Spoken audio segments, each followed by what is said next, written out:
ठीक है। अब हमारा स्मार्ट अप्रोच क्या कहता है? हमारा स्मार्ट अप्रोच कहता है आप डेटा को देखो, डेटा में कितना कहा गया है, डेटा की बात होती है यहाँ पर, तो डेटा को देखिए। डेटा बोला गया है कि एक व्यक्ति 15 आर्टिकल खरीदता है, तो आप यहाँ डेटा को लिखते चलिए। आर्टिकल कितने खरीदे? 15 खरीदे। दूसरी दुकान से कितने खरीदे? 13 खरीदे। और तीसरी वाली दुकान से कितने खरीदे? 12 खरीदे। यहाँ पर इसका एवरेज कितना कितना है बताओ जल्दी से, या एवरेज ना कह के आप कॉस्ट कह सकते हो कि यहाँ पर जो कॉस्ट है, कॉस्ट को ही एवरेज किया जाता है। ठीक है, तो यहाँ पर जो है आपने कितने कितने में खरीदा है? 70। ठीक है, फिर दूसरे वाले को जो है यहाँ पर 70, फिर 60, फिर 65। 70 फिर 60 और फिर कितने में खरीदा है? 65 में खरीदा है। कोई दिक्कत की बात यहाँ पर 70, 60 और 65 में खरीदा है। मैंने आपको जो तरीका बताया था वो मैंने क्या बताया था कि नीचे वाला जो एवरेज दिया होता है ना, इसमें से किसी भी एक को आप औसत मान लीजिए। आप किसी एक को औसत मान लीजिए, आपका काम आसान हो जाएगा। किसी भी एक को औसत मान लीजिए तो बहुत आसानी से हो पाएंगे। मान लीजिए कि आपने 65 को औसत माना है।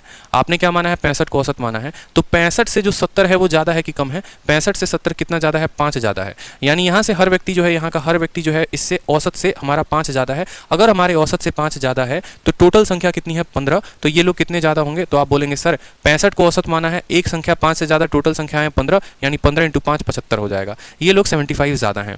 यहाँ पर कमी कितने की है? तो यहाँ बोलेंगे सर हमारा 5 का कमी है। ठीक है, औसत हमने 65 माना है, इनके पास सिर्फ 60 है। कितने की कमी है? 5 की कमी है। 5 की कमी है।